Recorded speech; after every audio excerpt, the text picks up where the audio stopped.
பேசுகிற அரசியல் அப்படின்னா இப்போ என்னை யார் எப்படின்னு பார்ப்பாங்கன்னா வந்து வெறும் ரஞ்சிதா மட்டும் பார்க்க மாட்டாங்க. நான் பேசுகிற அந்த அரசியலோடு தான் என்னை வந்து பார்ப்பாங்க. சில பேர் என்னை எக்ஸ்ட்ரீமினிஸ்ட்னு சொல்லுவாங்க.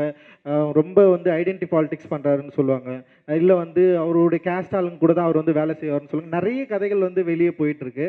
ஆனால் நான் இப்போ வரைக்கும் வந்து அதெல்லாம் நான் நம்புறதே இல்லை. எனக்கு என்ன பிடிச்சிருக்கோ, எனக்கு என்ன தேவையோ அதுதான் நான் வந்து தொடர்ந்து பண்ணிட்டுருக்கேன். என்னுடைய உழைப்பையும் என்னோட ஒர்க்கையும் நான் பேசுகிற அரசியலையும் நான் ரொம்ப முழுசாக வருஷத்துக்கு முன்னாடி வீடு வீடா டைரக்டரை தட்டி தட்டி வாய்ப்பு கேட்கும் போதும், ப்ரொடியூசரை தட்டி தட்டி வாய்ப்பு கேட்கும் போதும் அன்னைக்கு அரசியலாக்கிறது, நாங்கள் ராவண குலம், நாங்கள் வந்து தேசத்துக்கு எதிராக இருக்கிறோம் அப்படிங்கிறதெல்லாம் எந்த லட்சியமும் அப்பெல்லாம் கிடையாது. ஒரே ஒரு படம் வெற்றி பெற்றுச்சு. வெற்றி பெற்றதுக்கு பிறகு அடுத்த படத்தை சூப்பர் ஸ்டார் ரஜினிகாந்த் வைத்து உங்களுடைய கருத்தை சொல்ல வேண்டும் என்று நினைக்கக்கூடிய உங்களுக்கு இருக்கக்கூடிய தாழ்வு மனப்பான்மை தான் முதல்ல தவறானது. உங்களுடைய கற்பனைகளை நீங்கள் வெளிப்படணும். நீங்க என்ன நினைச்சிருந்திருக்கணும்னா, அவ்வளோ பெரிய கதையை ஒன்று சொல்லும்போது நீங்கள் எங்கிருந்து புறப்பட்டீர்களோ புறப்பட்ட இடத்திலிருந்து ஒரு கதாநாயகனை கொண்டு வந்து சேர்த்திருக்க வேண்டும். புறப்பட்ட இடத்திலிருந்து ஒரு கதாநாயகியை கொண்டு வந்து சேர்த்திருக்க வேண்டும்.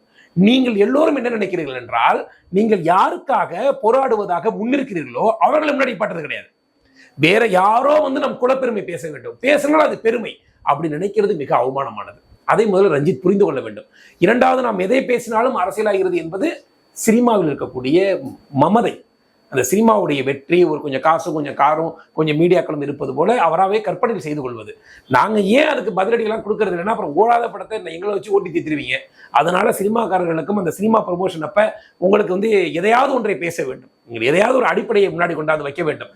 நீங்கள் நீளம் என்று ஒரு சினிமாவை எடுக்கிறீர்கள் என்றால், நீளத்தில் இருக்கக்கூடிய அந்த அடிப்படை மக்களிலிருந்து, அந்த பட்டியல் மக்களிலிருந்து ஒரு கதாநாயகனை உருவாக்குங்கள். சூப்பர் ஸ்டாரை தேடி உங்கள் கதையை கொண்டு போய் சுமக்க வைக்கக்கூடிய நீங்கள் சூப்பர் ஸ்டாராக ஒரு பட்டியல் மக்களிலிருந்து ஒரு இளைஞனை கொண்டு வாருங்கள். அந்த துணிச்சல் இருக்கிறதா?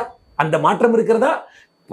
பட்டியல் மக்கள் கூட வசிக்கக்கூடிய காலனி மக்களுக்காக பேசக்கூடிய நீங்கள் கபாலியில் காலனி மக்களோடு இருந்து கொண்டு காலனி மக்களுடைய கல்வி முன்னேற்றத்திற்கு வளர்ச்சிக்கு வேலை செய்து கொண்டு உங்கள் பிள்ளைகளையும் அந்த பிள்ளைகளோடு சமமாக வளர்த்து அவர்களுடைய வளர்ச்சியோடு நீங்கள் வளர்ந்து வந்தீங்கன்னா நீங்க பேசுறதுல ஒரு நியாயம் இருக்கிறது, ஒழுக்கம் இருக்கிறது என்று நான் நினைப்பேன்.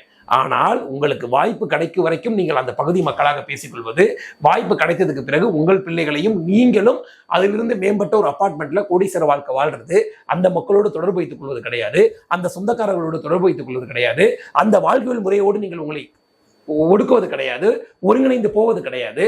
ஆனால் மேடையில் மட்டும் பேசிக்கொண்டு அந்த மக்களை வைத்து பிழைப்பு நடத்துவது, இதைவிட கேவலம், இதைவிட அவமானம், தன் இனத்தை பிழைப்புக்காக பயன்படுத்திக் கொள்ளக்கூடிய அவமானத்தை விட இந்த உலகில் வேறு எதுவும் கிடையாது. நீங்கள் எதையாவது ஒரு அடிப்படையை முன்னாடி கொண்டாந்து வைக்க வேண்டும். நீங்கள் நீளம் என்று ஒரு சினிமாவை எடுக்கிறீர்கள் என்றால், நீளத்தில் இருக்கக்கூடிய அந்த அடிப்படை மக்களிலிருந்து, அந்த பட்டியல் மக்களிலிருந்து ஒரு கதாநாயகனை உருவாக்குங்கள். சூப்பர் ஸ்டாரை தேடி உங்கள் கதையை கொண்டு போய் சுமக்க வைக்கக்கூடிய நீங்கள் சூப்பர் ஸ்டாராக ஒரு பட்டியல் மக்களிலிருந்து ஒரு இளைஞனை கொண்டு வாருங்கள். அந்த துணிச்சல் இருக்கிறதா?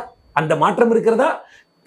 பட்டியல் மக்கள் கூட வசிக்கக்கூடிய காலனி மக்களுக்காக பேசக்கூடிய நீங்கள் கபாலியில் காலனி மக்களோடு இருந்து கொண்டு காலனி மக்களுடைய கல்வி முன்னேற்றத்திற்கு வளர்ச்சிக்கு வேலை செய்து கொண்டு உங்கள் பிள்ளைகளையும் அந்த பிள்ளைகளோடு சமமாக வளர்த்து அவர்களுடைய வளர்ச்சியோடு நீங்கள் வளர்ந்து வந்தீங்கன்னா நீங்க பேசுறதுல ஒரு நியாயம் இருக்கிறது.